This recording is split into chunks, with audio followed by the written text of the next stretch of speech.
Salut et bienvenue dans New Deal, le podcast Slate IFRI TTSO qui décortique l'actualité américaine en compagnie de Laurence Nardon, responsable du programme Amérique au pluriel à l'IFRI. Bonjour Laurence. Bonjour Romain. Alors Laurence, d'abord toutes nos excuses pour la semaine dernière parce que toute l'équipe, figurez-vous, était au lit avec la grippe, pas au lit ensemble mais avec la même grippe. Et la bonne nouvelle c'est que nous voici rétablis. Je crois aujourd'hui, Laurence, que vous voulez nous emmener sur les sujets de courants idéologiques d'extrême droite présents autour de Trump, ce qui se joue et ce qui évolue entre conservateurs réactionnaires, nationalistes, libertariens et autres technopopulistes.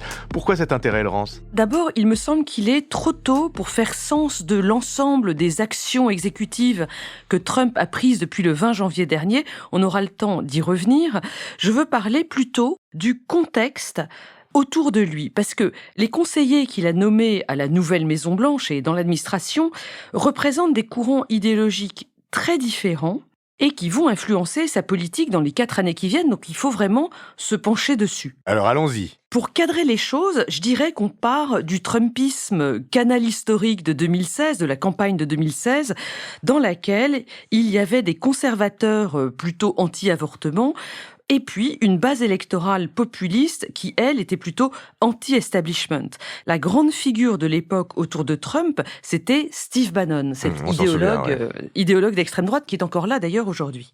Le succès de Trump en novembre 2016 a attiré autour de lui un certain nombre de théoriciens d'extrême droite et de blogueurs qui échangeaient déjà de façon informelle en ligne depuis les années 2000.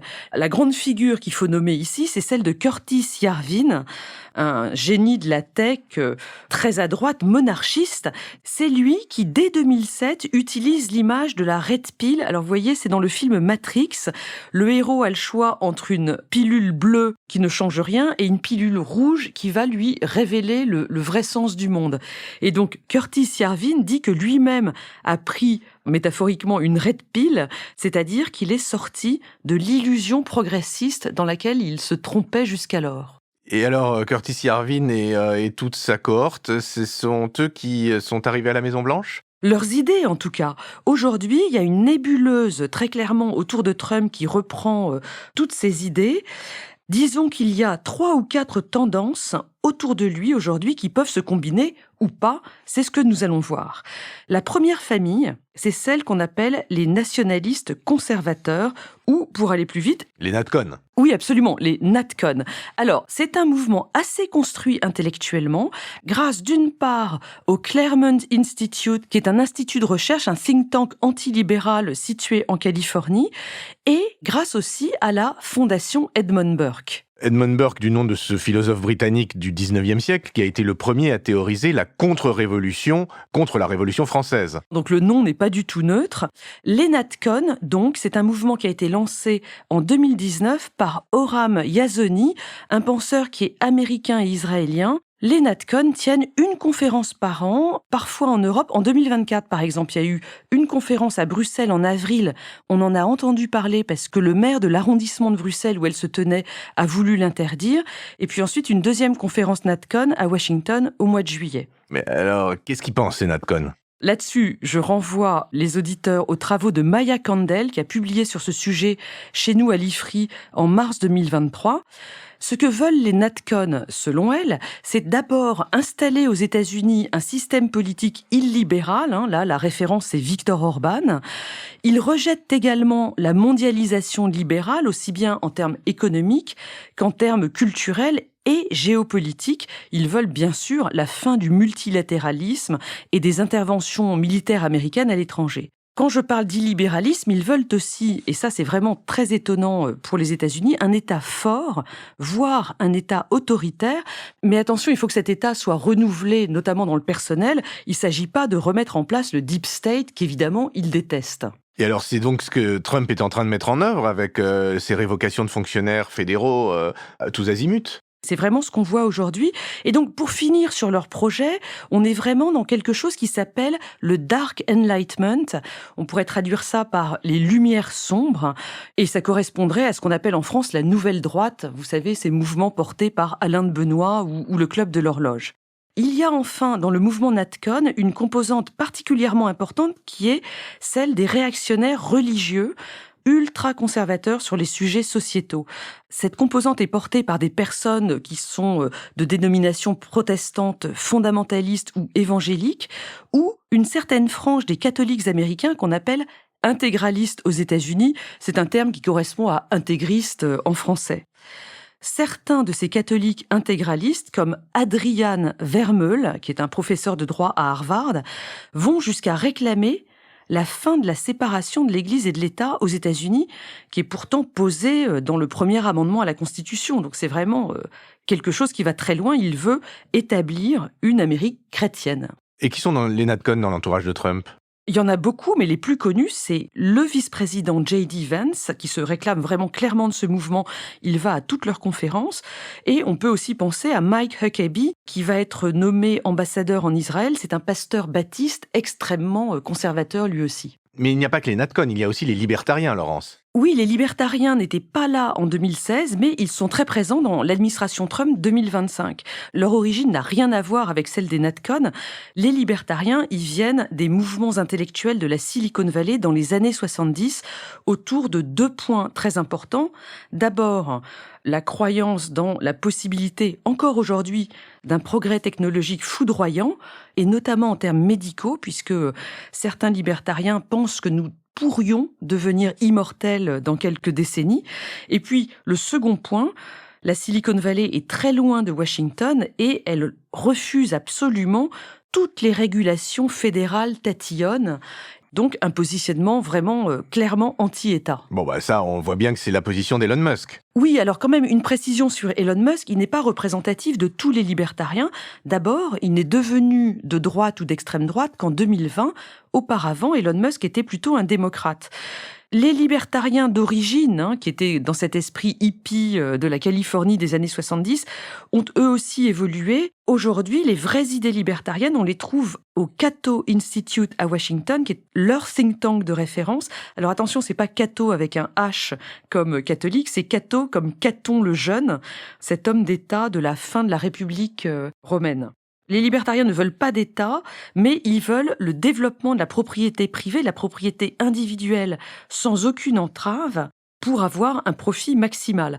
Il y a, dans les libertariens d'aujourd'hui, et là Elon Musk est représentatif, un culte du QI et de l'excellence de l'individu qui ne doit pas être freiné par la superstructure étatique et ses réglementations délétères. Mais les tech bros autour de Trump ne sont pas seulement libertariens. Le fait qu'ils viennent de la tech joue aussi un rôle dans leur positionnement intellectuel, non ? Oui, alors ça, c'est vraiment super important.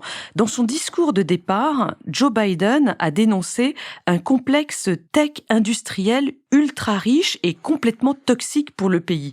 Là, évidemment, il faisait écho au discours de départ du président Eisenhower en 1961, qui, lui, avait dénoncé le complexe militaro-industriel. Mais aujourd'hui, on parle de la tech et on parle de plein de mouvements sur lesquels je voudrais faire un peu de lumière. On parle de techno-nationalisme, de techno-populisme, de techno-solutionnisme, attention, et tous ces termes, ils fonctionnent ou ils s'appliquent à ce que veut faire Elon Musk au niveau fédéral aujourd'hui. Alors allons-y, guidez-nous dans cette jungle de concepts. Ce qu'il faut savoir, c'est que entre 2021 et 2024, l'administration Biden a mené une politique antitrust extrêmement résolue contre les géants de la tech de la Silicon Valley. Et en réaction, les milliardaires de la tech, ceux que vous appelez les tech bros, donc Elon Musk, Peter Thiel, le fondateur de PayPal, David Sacks, le tsar de l'IA, Marc Andreessen, qui a créé Mosaic et ensuite Netscape, et puis son partenaire Ben Horowitz, tous ces gens sont entrés en politique contre l'État fédéral à ce moment-là pour empêcher qu'on vienne leur mettre des bâtons dans les roues.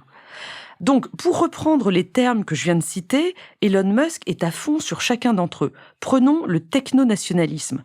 C'est tout simplement l'idée que la tech est un élément central de la puissance internationale d'un pays aujourd'hui, et là, tout le monde est d'accord. Si on parle maintenant du techno-populisme, alors attention, parce que c'est un mot qui est assez traître. Tous les bouquins un peu construits qu'on trouve sur ce sujet aujourd'hui traitent en réalité de technocratie-populisme, c'est-à-dire l'idée que les technocrates vont proposer des solutions technocratiques au peuple, donc un peuple un petit peu fantasmé, sans faire de politique et en éliminant au passage les corps intermédiaires et les partis politiques. Mais là, on n'est pas du tout dans la tech de la Silicon Valley, on est plutôt dans quelque chose qui rappelle le macronisme. Vous voyez l'idée que les gens qui savent vont expliquer directement au peuple.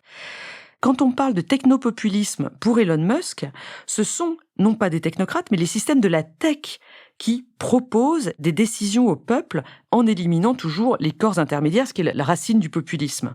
Typiquement, dans ce qu'il faudrait donc plutôt appeler le tech-populisme, ou peut-être le cyber-populisme, on va vous proposer quelque chose comme le blockchain ou les crypto-monnaies, pour éliminer de l'équation les banques centrales et les régulations monétaires mises en place par les États. Vous avez sans doute vu aussi récemment, Romain, que désormais Facebook, comme Twitter ou X, va éliminer la modération de ses contenus, assurée par des professionnels, pour la remplacer par des notes de communauté. Oui, ça ne m'a pas échappé. On peut parler là de tech-populisme, puisqu'en fait, le peuple, fantasmé toujours, va directement modérer les contenus sans aucune intermédiation professionnelle. Oui, mais enfin évidemment, le peuple que vous appelez à juste titre fantasmé, il est choisi et il est influencé par des algorithmes, bien sûr. Absolument, donc il n'y a pas du tout de hasard dans ce qui peut se passer. Finissons maintenant par le technosolutionnisme, une idée qui est vraiment prônée par Musk pour le coup, et qui est cette idée que la tech ou la technologie va apporter des solutions à tous nos problèmes, et là, on n'est pas loin du techno-optimisme. Je vous glisse un terme supplémentaire comme ça en douce. Elon Musk, qui a été un démocrate pendant de longues années, croit à la crise climatique. Il est vraiment certain qu'il y a un dérèglement. Et d'ailleurs, ces voitures électriques Tesla ont été pour lui, sont encore une première solution.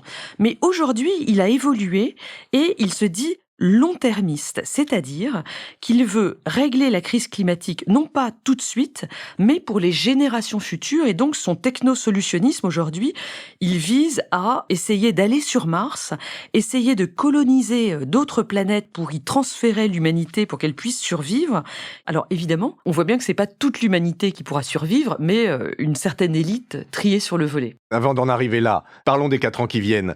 Ces différentes chapelles, est-ce qu'elles peuvent travailler ensemble ? C'est toute la question, hein. Les courants conservateurs et libertariens dont on vient de parler en détail sont en contradiction aiguë sur beaucoup de sujets, l'immigration, les tarifs douaniers, le rôle de l'État et même cette vision du monde entre modernité ou déclinisme qui paraît difficilement compatible. Il y a en plus des querelles de personnes entre J.D. Vance, Steve Bannon d'un côté, qui sont donc des conservateurs, et puis Elon Musk, on l'a vu sur Twitter déjà à de nombreuses reprises. L'exemple type qui est sorti ces dernières semaines, c'est sur l'immigration.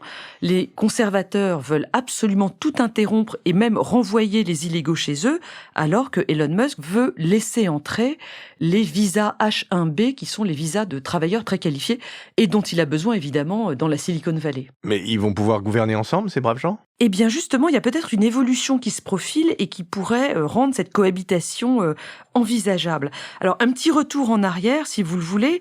À partir des années 50, on a parlé aux États-Unis de fusionnisme pour désigner l'alliance à l'époque entre les conservateurs sociétaux et les néolibéraux en termes économiques. Ce fusionnisme, il est devenu le programme dominant du Parti républicain et il a triomphé sous Reagan dans les années 80. Et donc, l'évolution qu'on peut peut-être imaginer en 2025, ce serait un fusionnisme 2.0 entre aujourd'hui des conservateurs vraiment ultra et des libertariens sur le plan économique. On n'a pas assez parlé dans ce podcast, mais parlons-en maintenant en conclusion, de Peter Thiel, donc le fondateur de PayPal. Lui, c'est un tycoon de la Silicon Valley, une figure de la tech libertarienne, mais il a soutenu Trump à l'époque où il était juste conservateur et populiste en 2016, et il a compté parmi les premiers financeurs de ce think tank qu'on a évoqué tout à l'heure, le Claremont Institute en Californie. Et donc, on pourrait voir avec cette figure l'ébauche d'une synthèse idéologique. Je vous donne une piste, par exemple, sur le rôle de l'État, puisque aujourd'hui, vous avez des populistes et des conservateurs qui pensent que l'État est corrompu et inefficace, des libertariens qui ne veulent pas du tout d'État. Peut-être qu'ils peuvent se rejoindre pour détruire l'État fédéral, ce que Trump a commencé à faire, Bon, sachant que tout ceci est très contradictoire, puisque à la fois la tech et les populistes sont des bénéficiaires évidents des subventions fédérales aujourd'hui. Je crois que vous avez dit le mot, contradiction. Je pense que ça va être, plus que n'importe quelle idéologie, une ligne de force absolue de ces 4 ans avec Trump, et ces 4 ans avec Trump que nous commenterons avec vous, Laurence, ce dont je me réjouis. Merci beaucoup et à la semaine prochaine. Merci Romain, à la semaine prochaine. Retrouvez New Deal chaque semaine sur Slate Audio et toutes les plateformes de podcast.